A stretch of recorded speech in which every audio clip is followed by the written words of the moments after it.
Graça e paz, seja bem-vindo ao nosso pequeno culto.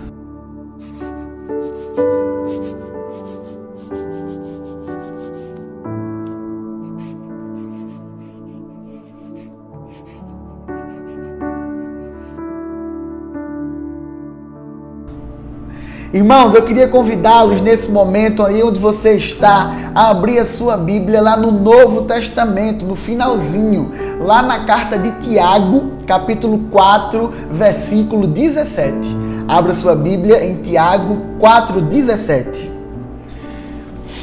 O verso 17 de Tiago 4 registra: portanto, aquele que sabe que deve fazer o bem e não o faz, nisso está pecando. Portanto, aquele que sabe que deve fazer o bem e não o faz, nisto está pecando. Vamos agora pedir ao Senhor que fale ao nosso coração através dessa passagem. Baixe sua cabeça, feche os seus olhos. Vamos orar pedindo que Ele fale, que Ele alimente o nosso espírito e o nosso corpo através da sua palavra e da sua provisão. Pai amado, muito obrigado. Obrigado porque a Tua palavra ela é viva e ela fala ao nosso coração. Nós te rogamos nesse momento que o Senhor fale ao nosso coração, que nós sejamos alimentados, Senhor, pela Tua doce voz mediante a exposição do Teu Evangelho. Esse é o desejo da Tua igreja, em nome de Jesus. Amém. A carta de Tiago, também conhecida como Provérbios do Novo Testamento. E essa característica, esse apelido que a Epístola de Tiago tem, se dá pela ortopraxia, por ser uma carta extremamente prática. Ela é uma carta que contém muita sabedoria, bem objetiva, bem explicada para mim e para você, mas ela foi escrita a princípio e tinha como público original, e se você for olhar na sua Bíblia, lá no versículo 1 do capítulo 1 diz que Tiago, servo de Deus e do Senhor Jesus Cristo, as 12 tribos que se encontravam na dispersão, saudações. Tiago está escrevendo para os judeus que estavam dispersos, a igreja do Senhor que estava dispersa por conta da perseguição. E perceba, o contexto do público original não era um contexto fácil. Eles não viviam dias de férias, gozando de lazer, não. Eles estavam sendo perseguidos. E Tiago escreve essa carta extremamente valiosa, extremamente prática, para transmitir sabedoria a estes homens. Tiago, meio-irmão de Jesus, faz isso com a maestria singular. E nós vamos meditar nos próximos minutos nas implicações do verso 17. O verso 17 já começa com o termo portanto. Ele aqui está concluindo toda uma ideia que vem sendo exposta ao longo do capítulo 4. E ele nos fala que aquele que sabe o que deve fazer e não o faz, essa pessoa está pecando. Mas será que nós pecamos simplesmente com ações? Será que nós pecamos apenas com pensamentos e palavras? Meu irmão, a dedução óbvia desse versículo e de outros versículos é que não. Nós pecamos também por ações, atitudes, pensamentos, palavras, mas nós pecamos também pela omissão.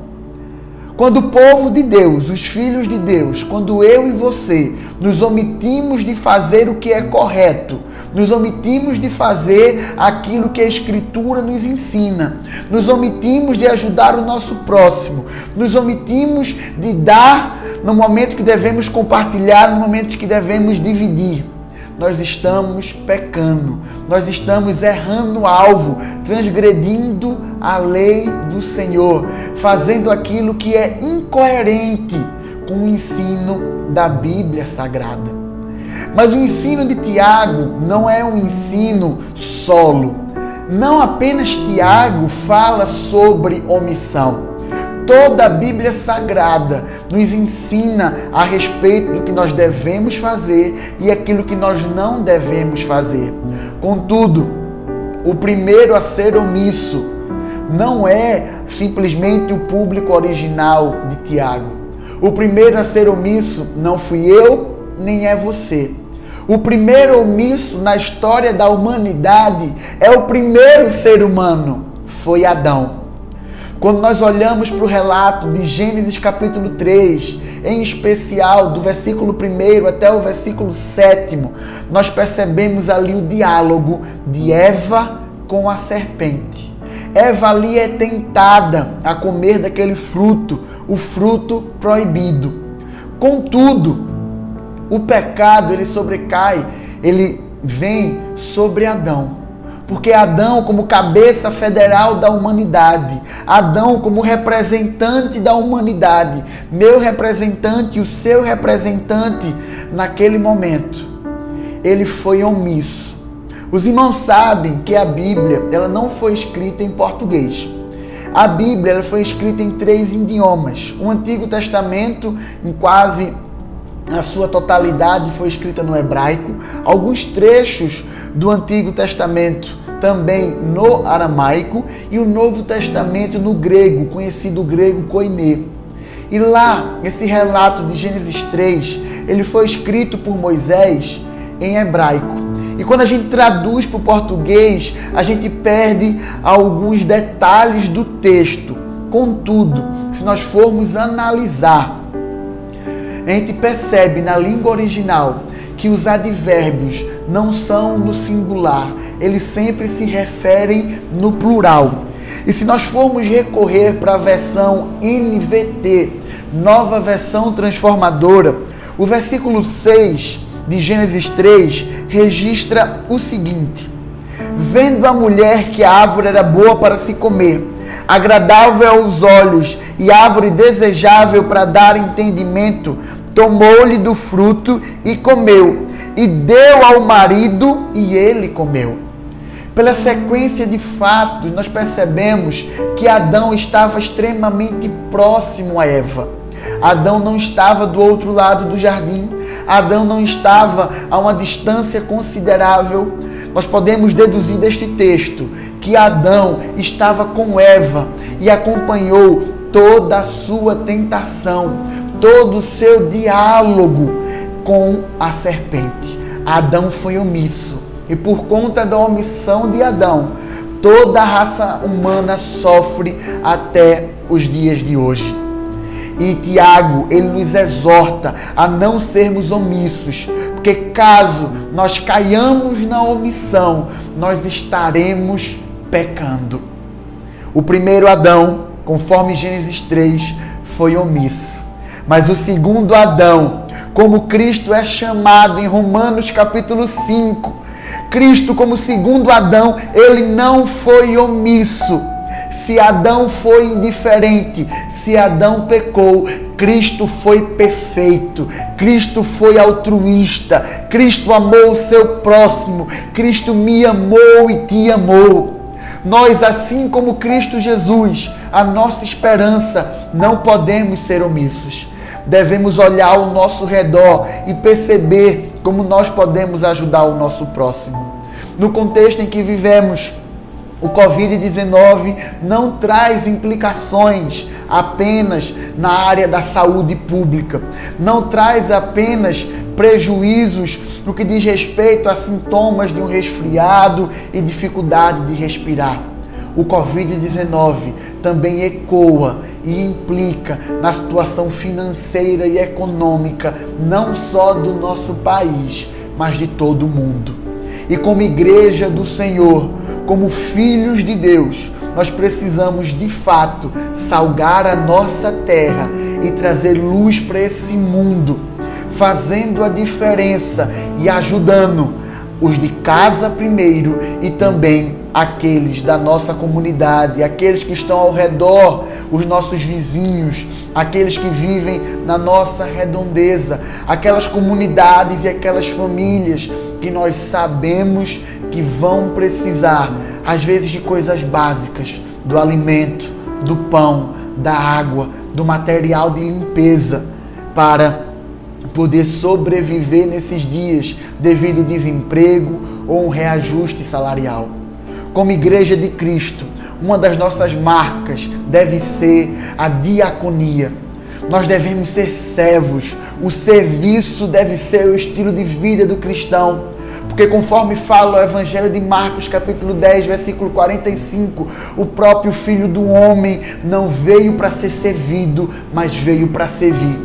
E agora, mais uma vez, na história da humanidade, a Igreja de Cristo, a Israel do Senhor, tem a oportunidade de servir e, através do seu serviço, testemunhar de Cristo Jesus. Não como o primeiro Adão, mas a semelhança do caráter do segundo Adão, Cristo Jesus, o Rei da Glória. Nós devemos servir aos nossos irmãos.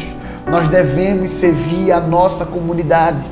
Mas você pode estar se perguntando e refletindo nesse momento: como eu posso servir? Eu tenho tão pouco. Querido, ninguém tem tão pouco que não possa partilhar, que não possa dividir. O exemplo de Cristo Jesus, ao longo de toda a sua permanência nessa terra, sempre foi um exemplo onde ele compartilhou. Como não trazer à memória João capítulo 6, onde Jesus, do pouco, faz com que muitos se alimentem. Talvez você não tenha condição de compartilhar um alimento físico, mas você pode compartilhar a respeito do pão da vida, do alimento espiritual. O que as pessoas mais precisam, não só nessa época, mas em toda a história da humanidade, é do pão da vida, é Cristo Jesus. O maior anseio e a maior fome do ser humano é por algo que preencha o seu coração. E no nosso coração existe um vazio que não é preenchido por nada deste mundo. É preenchido pelo Santo Espírito no momento da nossa conversão. Um grande teólogo na história da igreja cristã certa vez disse: se nós tentamos preencher o nosso coração com coisas desse mundo e não conseguimos, a resposta é, e a conclusão óbvia é, que nós não somos desse mundo. Meus irmãos, nós estamos peregrinando por esta terra. Nós estamos aí à espera do dia do Senhor para com Ele reinarmos na Nova Jerusalém, em novos céus e nova terra. Mas enquanto estamos nessa terra, precisamos fazer o bem. Precisamos agir com graça. Essa graça que nós recebemos, que nós não merecemos, nós precisamos replicá-la para que outros sejam abençoados. E nesse momento de crise, nesse momento de pandemia, nesse momento ímpar na nossa geração, seja um momento para que nós compartilhemos de Cristo Jesus. Tiago ensinou as 12 tribos, mas também nos ensina em 2020. Nós precisamos fazer o bem. E nós sabemos o bem que devemos fazer. Contudo, o nosso egoísmo muitas vezes nos impede, porque apenas ficamos olhando para o nosso umbigo, para as nossas necessidades, para aquilo que vai abençoar simplesmente a nossa família. Mas nós temos que entender que existe uma família bem maior, que é a família da fé. Ajude o seu próximo, ajude o seu irmão com a sua profissão, com os seus recursos, com a sua oração. Nós vamos orar nesse momento para que Deus levante a sua igreja, que Ele me levante, que Ele te levante, para que nós venhamos a fazer a diferença na nossa geração, venhamos a ser relevante no nosso meio e que nós não desperdicemos esta quarentena, para que nós não desperdicemos esse período de isolamento social e venhamos a fazer a diferença de fato. E a melhor forma de fazer a diferença é testemunhando de Cristo Jesus. Ele que é o Evangelho. Esse Evangelho é poder de Deus para salvação. Primeiramente do judeu, mas também do gentio. Para me salvar, para te salvar e salvar todos os seus filhos. Queria te convidar nesse momento a orar. Vamos orar pedindo para que Deus nos incomode e mediante a verdade que não é minha, que não é sua, a verdade do Evangelho, das Escrituras Sagradas, palavra inspirada pelo Santo Espírito, a Tiago, nós venhamos a não nos conformar com esse mundo e saudar essa terra. Pai, muito obrigado pela Tua palavra, muito obrigado porque ela nos exorta Muito obrigado pela exortação de Tiago aqui nesse momento. Senhor, em nome de Jesus, não permita que sejamos omissos. Não permita, Senhor, que nós venhamos a falhar nesse sentido, Pai. Nossa oração é em nome de Jesus. Amém. Alguém ao longo da história certa vez disse: o que me preocupa não é o grito dos maus, mas o silêncio dos bons.